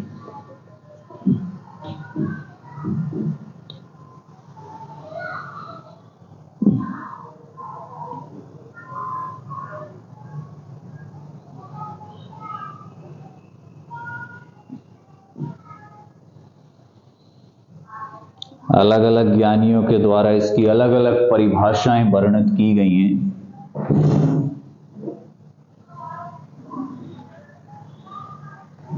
अब जो योग दर्शन के बारे में बात करें तो बहुत प्रमुख रूप से एक नाम आता है महर्षि पतंजलि का। जो महर्षि पतंजलि हैं, इन्होंने योग की परिभाषा देते हुए, इसको डिफाइन करते हुए कहा है, योगश्चित वृत्ति निरोधः।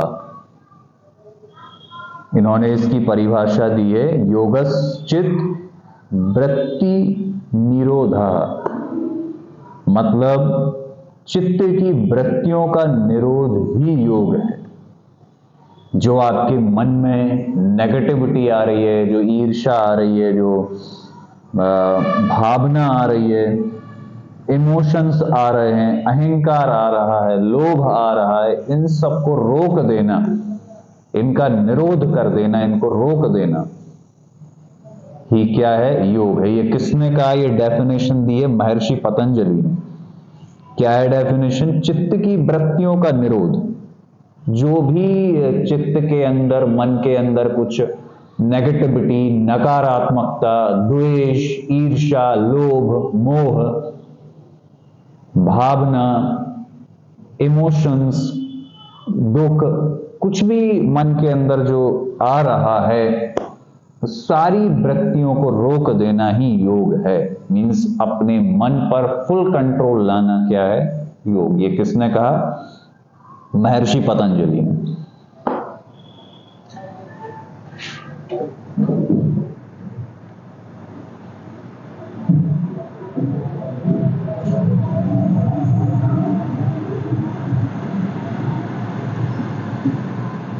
महर्षि पतंजलि की एक बुक है महाभाष्य, इन्होंने करके बुक लिखी। उस बुक के अंदर इन्होंने योग दर्शन के बारे में, मेडिसिन्स के बारे में बहुत सारी बातें लिखी हैं। तो योग की परिभाषा किसके अनुसार? महर्षि पतंजलि के अनुसार।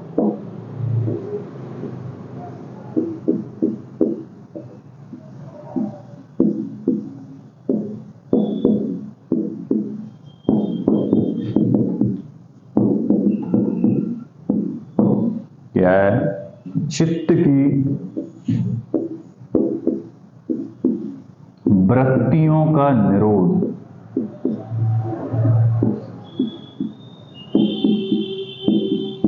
चित्त मीन्स मन। चित्त मीन्स कह सकते हो आपका मन, आपका विचार। तो आपके विचार में जो वृत्तियां आ रही हैं, वृत्तियां मीन्स किसी भी प्रकार की नेगेटिविटी, नकारात्मकता, द्वेष, ईर्ष्या, लोभ, मोह, अहंकार, ये सभी वृत्तियां हैं। तो चित्त में इन वृत्तियों का निरोध, रोकना। चित्त में वृत्तियां जो आ रही हैं उनको रोकना, उन पर कंट्रोल पाना ही क्या है? योग। ये किसने कहा? ये महर्षि पतंजलि के अनुसार डेफिनेशन।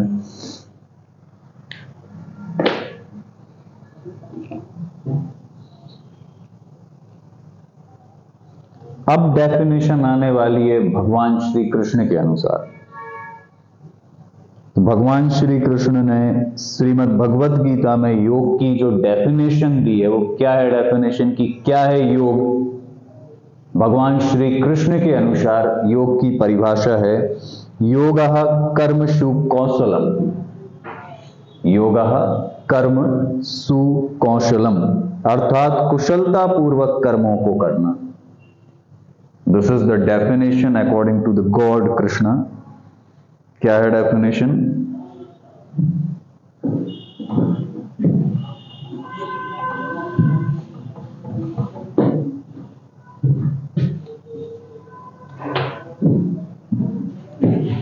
भगवान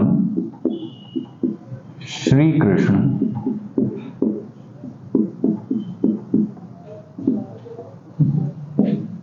के अनुसार योग की परिभाषा, और ये परिभाषा कहाँ है? श्रीमद् भगवत गीता में।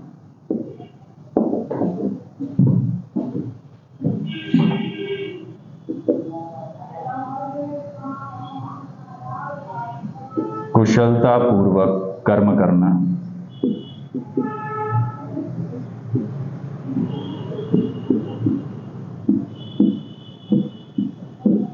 योग है। भगवान श्री कृष्ण ने क्या कहा कि अपने कर्मों को कुशलता पूर्वक करना, अच्छे तरीके से करना, वही योग है।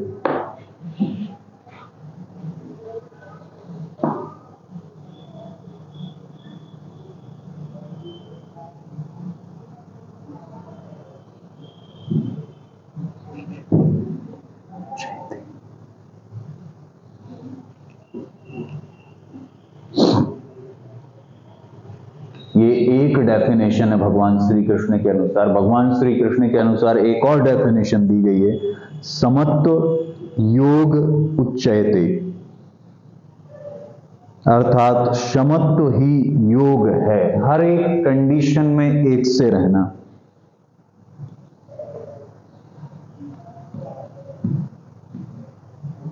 अगर कंडीशन आपके फेवर में है और कंडीशन आपके अगेंस्ट में है, दोनों तरीके की कंडीशन में एक से बने रहना,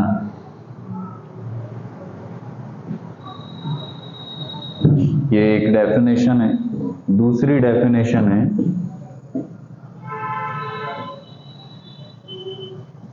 समत्व ही योग है। समत्व, समत्व मतलब हर एक कंडीशन में एक से रहना, चाहे तो अनुकूल परिस्थिति हो या प्रतिकूल परिस्थिति हो, दोनों ही परिस्थितियों में हमेशा एक से बने रहना ही योग है। ये किसने कहा? ये भी भगवान श्री कृष्ण के अनुसार कहा गया है। और किसमें कहा गया है? श्रीमद् भगवद गीता में।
योग का महत्व, ये तो परिभाषाएं हो गई। महत्व क्या है?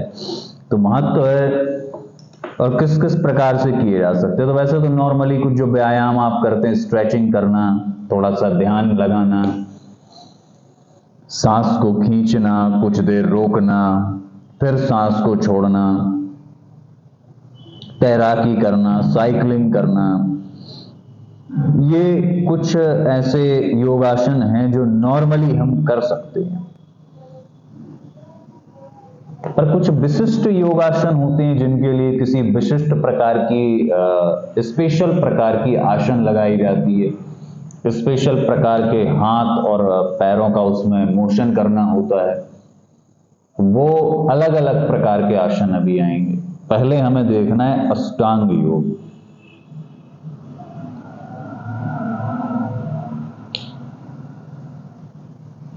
अष्टांग योग के 8 अंग बताए गए हैं।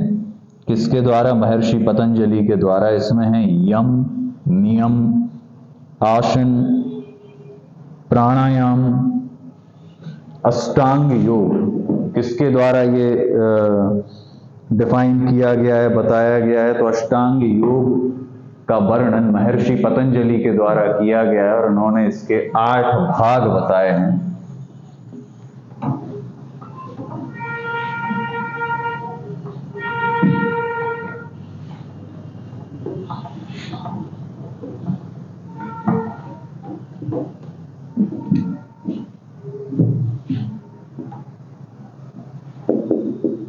अष्टांग योग, ये जो सिद्धांत है अष्टांग योग का सिद्धांत, इसको किसने प्रतिपादित किया है? तो इसको देने वाले हैं महर्षि पतंजलि। महर्षि पतंजलि के द्वारा इसको दिया गया है।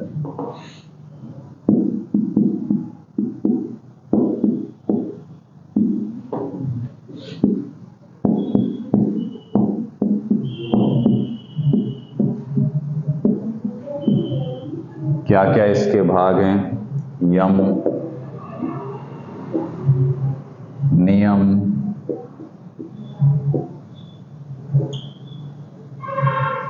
प्राणायाम, आसन, साधन,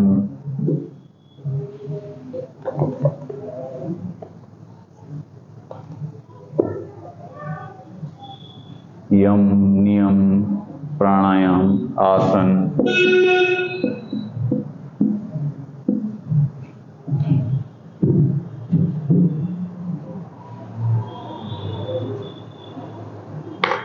प्रत्याहार, धारणा,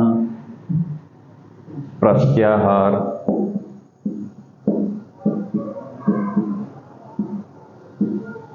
धारणा, साधन, समाधि, ध्यान और समाधि।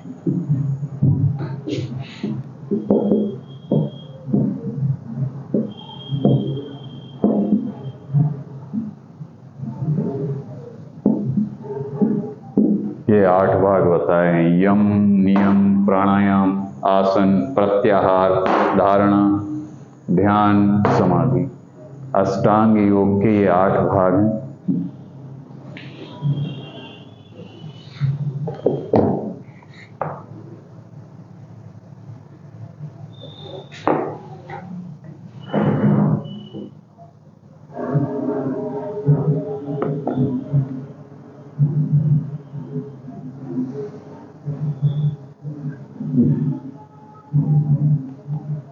पहला जो इसका भाग है वो है यम। यम का अर्थ होता है संयम और अनुशासन। यम मतलब संयम और अनुशासन। बॉडी पर एक अनुशासन लागू करना, एक डिसिप्लिन में रहना, इसे महाव्रत भी कहा गया है। और इसके अंदर, यम के अंदर कुछ पार्ट आते हैं जैसे अहिंसा, सत्य, अस्तेय, ब्रह्मचर्य, अपरिग्रह। ये इसके अंदर के पार्ट हैं। तो अहिंसा का अर्थ तो आप सब जानते हैं। अहिंसा का अर्थ होता है कि मन, कर्म, वचन से किसी भी प्रकार से किसी को कुछ कष्ट ना पहुंचे हमारे द्वारा। सत्य तो आप सभी जानते हैं कि एक मतलब झूठ वाली बात मन के अंदर ना हो, झूठ बोलना ना हो। अस्तेय का अर्थ होता है किसी के हक को ना चुराना। अस्तेय का अर्थ होता है किसी के हक को ना चुराना। ब्रह्मचर्य, इसको सबसे बड़ी सत्ता माना गया है। इसका अर्थ है कि तमाम विषयों पर रोक, मन, इंद्रिय, इन सब पर एक रोक लगा देना, इंद्रियों पर पूरा कंट्रोल कर लेना, तमाम जो विषय हैं, भोग हैं, उन पर कंट्रोल करना।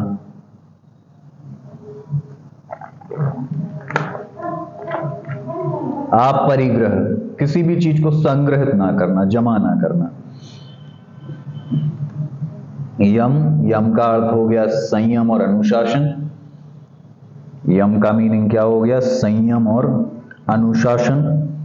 इसके अंदर भी 5 पार्ट आए: अहिंसा, सत्य, अस्तेय, ब्रह्मचर्य और अपरिग्रह। अष्टांग योग का पहला पार्ट यम।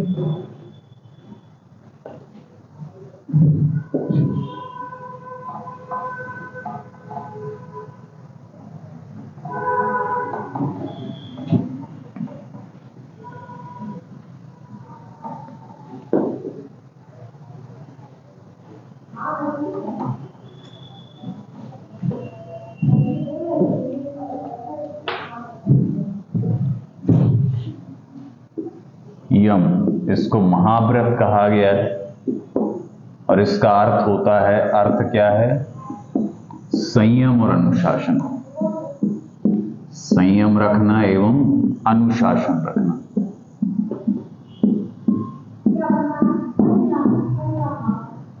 संयम एवं अनुशासन। इसमें 5 पार्ट आएंगे। पहला आएगा अहिंसा। अहिंसा मतलब किसी को मन, कर्म, वचन, किसी भी प्रकार से किसी को हम गलत ना कहें या गलत ना बोलें, किसी को ठेस ना पहुंचाएं। दूसरी बात इसमें क्या था? अहिंसा, अस्ते, सत्य। अस्ते का अर्थ होता है किसी के हक को ना चुराएं, किसी के हिस्से की चीज ना लें। सत्य, हमेशा सत्य का जो बोल दिया मतलब सत्य का पालन करना है। फिर है इसमें आप परिग्रह। आप परिग्रह का अर्थ होता है कि बहुत अधिक संग्रह ना करें।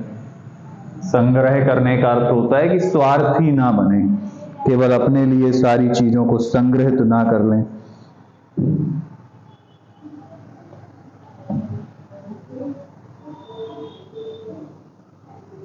फिर है ब्रह्मचर्य।